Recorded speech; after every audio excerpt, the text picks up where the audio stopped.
नमस्कार रसिकांनो, मी जगदीश खांदेवाले ओविराज चॅनलवर आपले सहर्ष स्वागत करीत आहे. मी आपल्यासमोर माझ्या अनाहूत या कादंबरीचे 5वे प्रकरण मार्बलगंज हे सादर करणार आहे. त्याआधी मी एक डिस्क्लेमर देऊ इच्छितो की ही कादंबरी पूर्ण काल्पनिक असून यातील घटनास्थळे आणि व्यक्तींशी इतर कोणत्याही घटनास्थळे आणि व्यक्तींशी साम्य आढळल्यास तो केवळ योगायोग मानावा. चला तर आता वाचन सुरू करूया. जेवण झाल्यावर आम्ही कारखान्यात परत गेलो. तिथे काम व्यवस्थित सुरू होतं. आम्हाला परत आल्याचं बघून कामगारांना जरासं आश्चर्य आणि हायसं वाटल्याचं जाणवलं. वातावरणात प्रचंड धूळ होती, पण कामगार तसेच तोंडाला फडकी बांधून काम करत होते. याचा त्यांना त्रास होत नाही? होतो. डोळ्याचे विकार, अस्थमा, TB येथील कायम रोग आहेत, दिवाणजींनी उत्तर दिलं. मी काहीच बोललो नाही. थोड्या वेळाने मी त्यांना म्हणालो, चला बँकेत जाऊया. हो चल, पण डोकं जरा शांत ठेव बाबा. तुम्ही आधी चला तर तुमचा विश्वास बसणार नाही इतका मी शांत राहीन. बघूया, असं काहीसं अविश्वासाने म्हणत त्यांनी आवश्यक ती कागदपत्र घेतली आणि आम्ही निघालो. रस्त्यात त्यांनी आवश्यक ती माहिती दिली. बँकेत पण त्यांची बरीच ओळख दिसली. आपण सरळ मॅनेजर साहेबांनाच भेटू, एका केबिनकडे हात दाखवत ते म्हणाले. केबिनवर पाटी होती राम साठे, प्रमुख प्रबंधक. मनात म्हणालो, निम्म काम झालं. पण वरकरणी काहीच न दर्शवता गप्प बसलो. 5 मिनिटात आम्हाला आत बोलावलं गेलं. आतमध्ये प्रबंधकाच्या खुर्चीत एक 30च्या दरम्यानचा गोरा पान, घाऱ्या डोळ्याचा उमदा तरुण बसला होता. आज सकाळपासून मला सगळे प्रौढच भेटले होते. हा पहिलाच तरुण. आओ आओ काकाजी, आणि हे कोण बरोबर, असं म्हणत त्याने आमचं स्वागत केलं. हा विनय, आमचे नवीन मॅनेजर, आणि काम आमचं नेहमीचंच मुदतवाढीचं. काकाजी, मी माझ्या अधिकारात जास्तीत जास्त मुदतवाढ आधीच दिलेली आहे. अजून देणं खरंच शक्य नाही हो. सर, आमच्या हाती एक मोठी ऑर्डर आहे. ती या 2 महिन्यात पूर्ण झाली तर आम्ही सर्व कर्ज एक रकमी फेडू शकतो, मी म्हणालो. आणि आजपासून काम जोरात सुरू पण झालं आहे. काम सुरू झालं आहे हे मला पण कळलं आहे, राम म्हणाला. पण ऑर्डर पूर्ण होईल की नाही याची मला खात्री वाटत नाही. एकंदरीत लहान गावात बातम्या फार लवकर पसरतात असं मला वाटलं. सर, आमच्यावर विश्वास ठेवा आणि एक संधी आम्हाला द्या, मी शुद्ध मराठीत म्हणालो. मराठी ऐकताच राम दचकलाच. अरे, तुम्ही तर फारच छान मराठी बोलता. माझे शिक्षण कोल्हापूरला झालं आहे आणि मी कोल्हापूरचाच आहे. तरीच सांगा, तुमची योजना सांगा. सर, ऑर्डर पूर्ण झाल्याबरोबर येणाऱ्या पैशातून आम्ही राहिलेले कर्ज फेडू, पण आम्हाला 5 लाखाचं नवीन कर्ज तातडीने मिळावं. नकळत रामच्या ओठातून शिट्टीचा आवाज आला. दिवाणजीकडे बघितलं तर ते रुमालाने घाम टिपत होते. म्हणजे त्यांना मतितार तर नक्कीच कळला होता. विनय, त्याकरता मला वेलजीभाई आणि कवितांची संमती लागेल. जरूर, तुम्ही त्यांना केव्हा भेटू शकता? त्यांना इथे यायची गरज नाही. मीच उद्या दुपारी 2 वाजता त्यांना भेटण्याकरता येईन. वेलजीभाईंनी मला सुरुवातीच्या काळात, म्हणजे मी इथे नवीन होतो तेव्हा, फार मदत केली आहे. वेलजीचं नाव माझ्याकरता हुकमाचा एक्का ठरत होतं. जरूर, मी त्यांना तशी कल्पना देतो. ठीक आहे. अरे, एकदा घरी जरूर ये. माझी पत्नी पुण्याची आहे. तिला पण आनंद होईल तुला भेटून. काकाजी, तुम्ही पण या यांना घेऊन. जरूर येऊ, असं म्हणत आम्ही त्यांचा निरोप घेतला. बाहेर आल्याबरोबर मी दिवाणजींना सहज विचारलं, काय राहिलो की नाही शांत? अरे बाबा, याच्यापेक्षा मारपीट परवडली, ते घाम टिपत उत्तरले. चला आता यश कंपनीत. मी वेस्पाला केक मारत म्हणालो. आणि तिथं कसं वागावं याबद्दल काही सूचना? काही नाही, तुला काही सांगण्यात अर्थ नाही बाबा, ते पुटपुटले. म्हणजे तुला योग्य वाटेल ते तू कर. यश कंपनीचे हेड ऑफिस शहराच्या मध्यवर्ती भागात होतं. एका पॉश 6 मजली इमारतीत यशची सर्व महत्त्वाची कार्यालयं होती. बांधकाम आणि त्यासाठी लागणाऱ्या सर्व सामुग्रीची विक्री हा त्यांचा मुख्य व्यवसाय होता. तसं पाहिलं तर सज्जनपूरचा प्रमुख व्यवसाय बांधकाम आणि त्यासाठी लागणाऱ्या सामुग्रीची विक्री हाच दिसत होता. 3ऱ्या मजल्यावरील एका ऑफिसमध्ये आम्ही जातात येथील प्रमुखांची आमची भेट झाली. दिवाणजी येथे पण चांगलेच परिचित होते. पण ऑर्डर संदर्भात बोलणं सुरू होताच त्यांनी पेनाल्टीची भाषा सुरू केली. तेव्हा दिवाणजींनी अपेक्षेने माझ्याकडे बघितलं. विनय, तू तरी मेहताजींना समजून सांग. काकाजी, त्याचा काही उपयोग नाही, मला पण वाईट वाटतंय, मेहता म्हणाले. पण कंपनी पॉलिसी मी बदलू शकत नाही हो. मग कोण बदलू शकतं? मी विचारलं. Managing director Sethna. तेही तेवढ्याच शांतपणे म्हणाले. सेठना साहेबांना आम्ही भेटू शकतो? जरूर, त्यांची अपॉइंटमेंट घ्यावी लागते. त्यांनी हातानेच त्यांची केबिन दाखवली. मी दिवाणजीबरोबर केबिनकडे गेलो. केबिनच्या बाहेर सेठना साहेबांची PA नेल पॉलिशने नखे रंगवीत बसली होती. तिच्यासमोर तब्बल 5 मिनटं उभं राहिलो तरी तिला आम्हा क्षुद्र प्राण्यांची दखल घ्यावीशी वाटली नाही. म्हणून मी तिच्या टेबलावर टकटक असा आवाज केला. त्रासिक मुद्रेने तिने क्या है असं विचारलं. आम्हाला सेठना साहेबांना भेटायचं आहे, अर्जंट काम आहे. अपॉइंटमेंट आहे? नाही, पण काम अर्जंट आहे. साहेब बिझी आहेत. आम्ही पाहिजे तर थांबतो, पण भेटणं जरुरी आहे. पुढच्या सोमवारी या, आता भेटणं अशक्य आहे.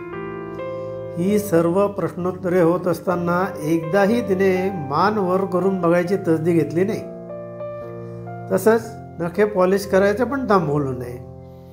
मी सरळ केबिनचं दार ढकलून आत बसलेल्या व्यक्तीला आत येऊ का असं विचारलं.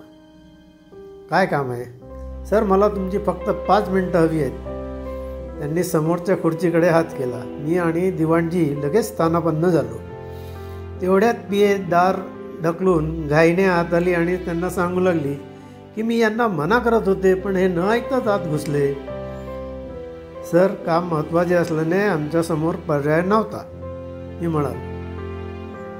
सेठना साहेब साधारण 60च्या आसपास असावेत. त्यांचे व्यक्तिमत्व फारच प्रभावी होतं. काही माणसांना वार्धक्य पण फार खुलून दिसतं, त्यातलेच सेठना साहेब होते. मला त्याची कल्पना आहे. तू जाऊ शकतेस, तुम्ही बोला, ते मला उद्देशून म्हणाले. मी थोडक्यात सर्व सांगितलं आणि आम्हाला झालेल्या कामाचे तरी पैसे मिळावे म्हणून विनंती केली. पुढची किंचित मागे रेलून त्यांनी हळुवार आवाजात विचारलं, यात आमच्या कंपनीचा काय फायदा? बनिया, पक्का बनिया. माझ्या मनात विचार चमकून गेला. उघडपणे मी फक्त त्यांना एवढेच म्हणालो की इनडायरेक्टली आम्ही तुमच्या परिवारातले सदस्य आहोत, सप्लायर म्हणून. आणि यश कंपनी परिवाराची काळजी घेते असा लौकिक आहे. हे माझ्या प्रश्नाचं उत्तर नाही आहे. सर, एका व्यवसाय बंधूला अडचणीत असताना मदत करणं हे समाधान पण काही कमी नाही. हे बरोबर आहे. वेलजीभाईंना मदत करण्याची संधी घालवण्या इतपत मी मूर्ख नाही. त्यांनी ताबडतोब मेहताला बोलवलं आणि आतापर्यंत केलेल्या कामाचा हिशोब करून तो चेक तयार करण्यास सांगितलं. मेहतांची आकडेवारी तयार होती. त्यांनी 2 लाखाचा चेक 10 मिनिटात सही करता समोर ठेवला.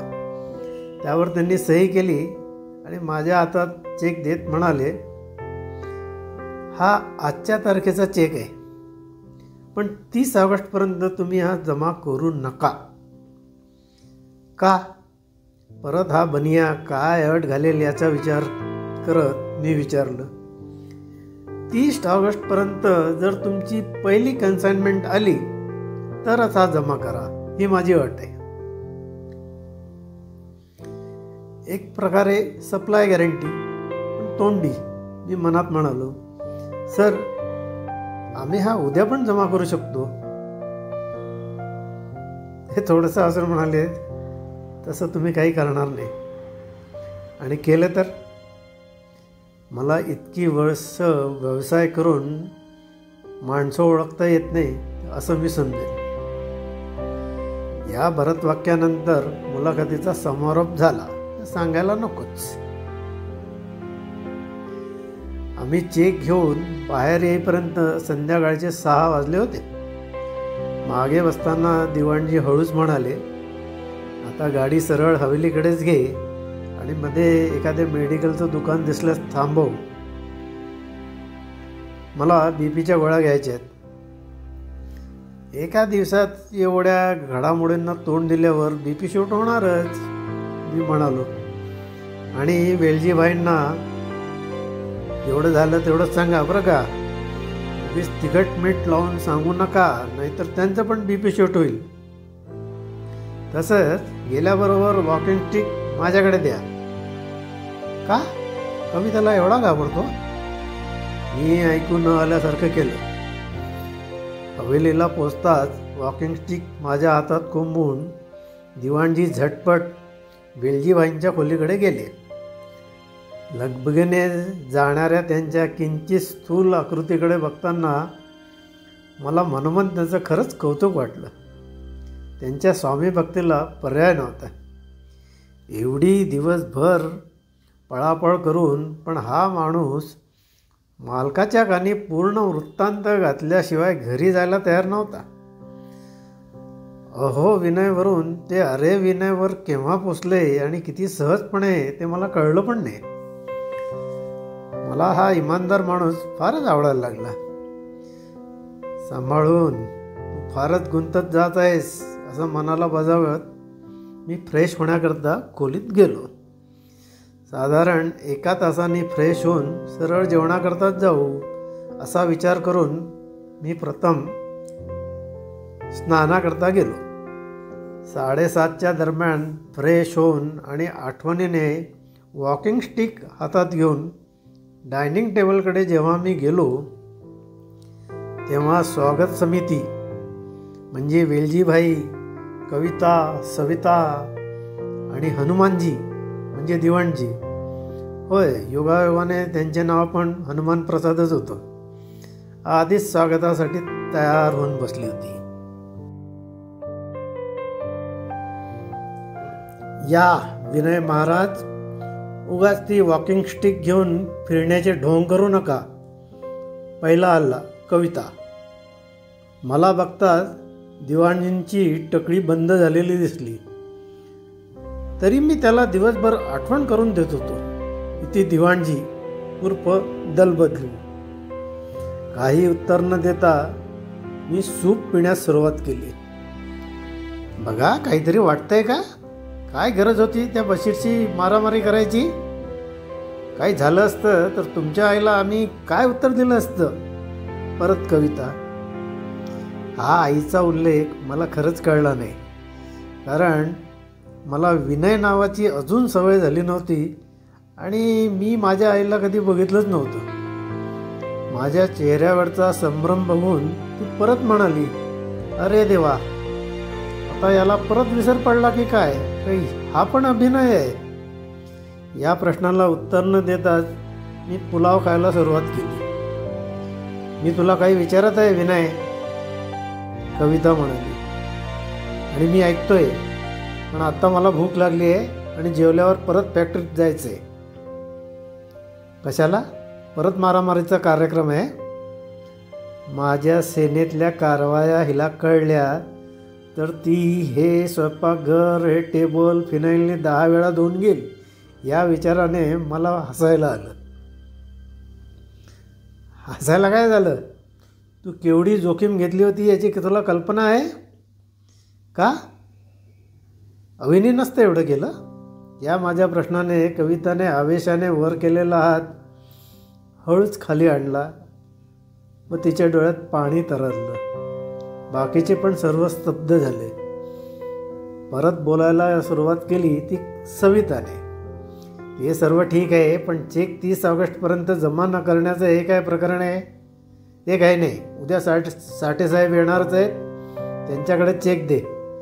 नाही, मी तसा शब्द सेठनासाहेबांना दिला आहे. मी मालक या नात्याने सांगते सविता.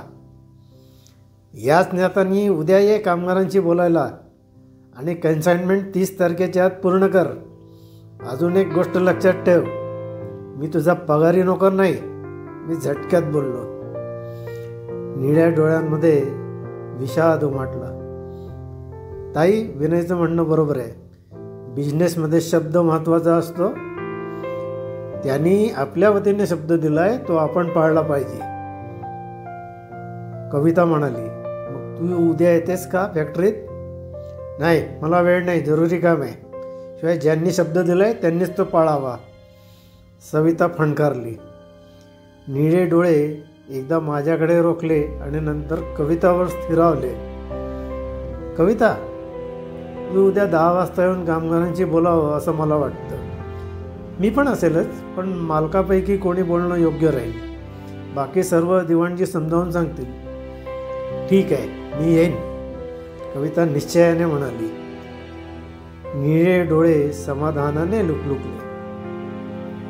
रसिकांनो, हे होतं अनाहूत कादंबरीचे मार्बलगंज हे प्रकरण. आपल्याला हे आवडले असल्यास कृपया लाईक करा आणि कॉमेंट करा. तसेच ओविराज चॅनेल सबस्क्राईब करा आणि मित्रमंडळींबरोबर शेअर करा ही विनंती. लवकरच पुढील भाग सादर करेन. धन्यवाद.